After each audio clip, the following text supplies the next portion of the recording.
বুধবার ২৭ মে পবিত্র ঈদুল আজহার দিন সকালে রয়্যাল লন্ডন হাসপাতালে লন্ডন প্রবাসী মাইমুন্নেছা বেগম মৃত্যুবরণ করেছেন।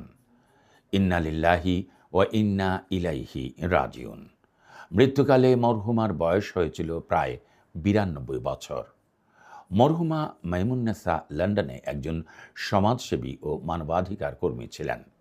তিনি ও তাঁর স্বামী মরহুম আব্দুল মান্নান খান ১৯৬২ সাল থেকে লন্ডন প্রবাসী ছিলেন। ১৯৭১ সালে মুক্তিযুদ্ধের সময় ও ১৯৭৮ সালে বর্ণবাদ বিরোধী আন্দোলনের সময় বাঙালি কমিউনিটির বিভিন্ন সমাজসেবামূলক কর্মকাণ্ডে তারা উভয়ে নিজেকে জড়িত রেখেছিলেন। স্বামীর পাশে থেকে মরহুমা তাবলিগ জামাতের খ্যাদমত করতেন, যেমন ঘরে ঘরে মহিলাদের জামাতে খ্যাদমত করতেন মরহুমা মাইমুন্নেছা বেগম।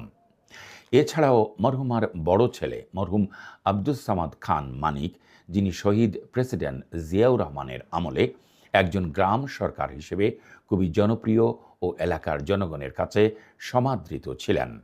উল্লেখ্য, সমাজসেবামূলক কার্যক্রমের একটি অংশ হিসেবে মরহুমার বড় ছেলে মানিক ১৯৯৭ সালে সিলেটের খাদিমনগরের কাছে একটি পারিবারিক বিচার নিষ্পত্তিকালে হঠাৎ হার্ট অ্যাটাকে মাত্র ৪৪ বছর বয়সে মৃত্যুবরণ করেন। মরহুমার ছোট ছেলে আব্দুস শহীদ খানও দীর্ঘ ৫৫ বছর ধরে লন্ডনে বসবাস করছেন ও কমিউনিটির বিভিন্ন কাজে জড়িত আছেন। মরহুমার পরিবারের পক্ষে মরহুমার ছোট ভাইয়ের ছেলে মিডিয়া ব্যক্তিত্ব LB24 head of news Misbah Jamal দোয়া চেয়েছেন। তিনি বলেন, মরহুমা মাইমুন্নেছা বেগম তার জীবদ্দশায় সততা, দয়া, ধৈর্য এবং নম্রতার চর্চা করে গেছেন।